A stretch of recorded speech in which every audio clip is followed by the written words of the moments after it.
The Harvest Your Independence Tour is brought to you by Wyffels Hybrids. At Wyffels, we've made a choice to remain independent, a choice to remain farm family owned, a choice to stay American. So when it's time to make your choice, make a statement. Plant your independence. Plant Wyffels. Well, the theme this harvest has been just how dry it is. 97% of Illinois is covered in some type of dryness, and according to the U.S. Drought Monitor, 67% of the state is seeing drought conditions.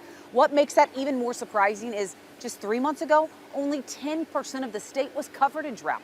But as we show you this weekend, as we kick off our Wyffels Harvest Your Independence Tour, it's a tale of two crops in Illinois, and it all hinges on drought and who was able to escape disease. As harvest rushes in, much drier here than where we were this morning. The reality of an extremely dry finish to summer is also setting in. Brent, the question everyone wants to know this year, how far off are yields compared to last year? Corn right now, the general consensus is off 20 to 30 bushels from last year, and soybeans 8 to 15. Is that surprising to you? A little, but given the finish to this crop, no. These fields haven't seen rain in 7 weeks, some as much as 9 weeks since they've had rain. And not only is it dry, but with temps in the upper 90s, this part of Illinois saw their hottest day of the year over the weekend. Oddly enough, as much heat as we've received, the corn is not drying as fast as I thought it would. Johnson says the other surprise is kernel weights and the fact it is taking more kernels to make a bushel this year. That's really where we see our highest yields year in, year out, is when we have good, easy finishes to this corn crop in August, September, and we bring it to the finish line slowly. We expand those kernels, and we don't have that this year. We're just racing to the finish line. That's almost like you have the opposite this year. We do have 100% the opposite. He says the fact yields are off isn't what's surprising, but his May planted corn could be hit the hardest. I am a little concerned that maybe the May corn won't be as good as it normally is because of the weather, similar to what we talked about with the later Group 3 and later maturity beans finishing later. So it's going to be interesting. And who would have thought? I mean, Brent, last year it was your later planted corn that actually was surprising. Actually, it's been mostly year in, year out. Our May corn has been our best, hands down. Some of his fields could still benefit from a rain, but it doesn't look promising at this point. It may not be a perfect finish or a record crop, but one thing Johnson is thankful for is the fact they haven't been overwhelmed by disease. So far, I can describe this crop in 2 words, and those are just ho-hum. A ho-hum crop, and one that had such a promising start here in West Central Illinois, revealing record yields may not be on tap in Illinois this year.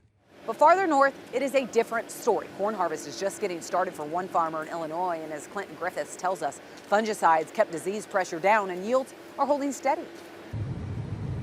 The hum of the header. So far, so good. We're just really kind of getting started. Rumbles down the rows as the Parkinson Combine chews through the first field of corn. Tell me about today. How's it look? Well, it's looking good so far.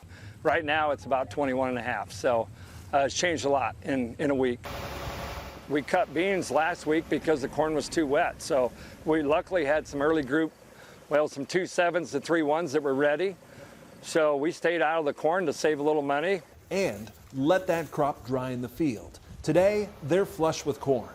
The general consensus is it's very good. Maybe a little bit less than a year ago, but very solid. So far, guys are pleased. Good news after what's been a season of uncertainty. How did you fare as far as disease goes this year? Well, definitely more than normal. There's still a fair amount of disease. I mean, you can see a lot of tar spot. There's gray leaf on it. So I would say probably the worst disease pressure we've seen in quite a while. But in their pocket of the Midwest, the disease showed up late, and fungicides seem to help in most cases. From the guys that's been in the field, I'm saying fungicide is probably, if I had to throw a dart, 10 to 20 bushel advantage on a one-pass program over the top. If fungicide didn't pay this year, it's never going to. An expense that didn't go unnoticed given the challenges of the farm economy. You've been farming, most people have been farming a long time. Do what you know works and just do things that have a return on investment. And we just hope the market comes back some, but we'll just keep moving. We've seen it before. Thanks, Clinton. Well, when we come back, she first captured our hearts last year during World Dairy Expo in 2024. Lexi Anderson was desperately waiting for a new heart. An update on love for Lexi next.